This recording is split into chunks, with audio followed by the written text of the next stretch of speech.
Ning modernong panahon na may ubang wagi hapoy kuryente sa ilang mga panimay. Sama ni mga lumulupyo sa kabarangay sa Dakbayan sa Lapu-Lapu nga way kuryente sud na sa pipila ka tuig. Ano itong RTV Presents ni Lian Singkulan. Ngit-ngit ug way kuryente. Ingon niini ang sitwasyon sa pipila ka panimay sa usa ka barangay sa Dakbayan sa Lapu-Lapu kun mogabii. Ang uban naanad na nga magsalig sa poste daplin sa daan, diin mahayag-hayagan ang ilang pagpuyo.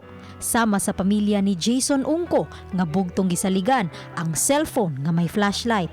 Sa 5 pesos, iya kining i-charge daan sa tindahan aron magamit sa gabii. Diara sa tindahan, bayad mig 5. Na Hantod ka na sa ako. Hantod ka na sa maloba. magamito na mo magabi ra ang cellphone para isuga na mo. Apan dira ang pamilya ni Jason kay may mga pamilya nga bugtong gisaligan, lamparilla ug mga kandila ra usab. Alang nila, di gyud ka afford magpakonek og kuryente, busa giantos na lang kini sud sa 20 ka tuig. Mas lisod karon kay nagkadaghan ang miyembro sa ilang mga pamilya.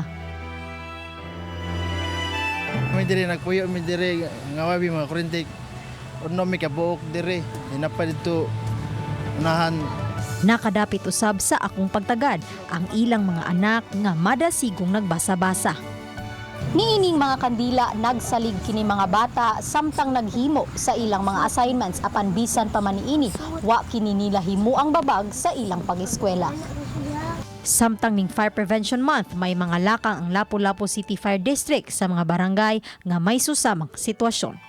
Among gitagang rekomendasyon nga dili ni siya ipaduol sa mga pwedeng mga masunog like kortina kay dali yun kini niya pagngon yun ni siya before matulog siguro on yun natog palong.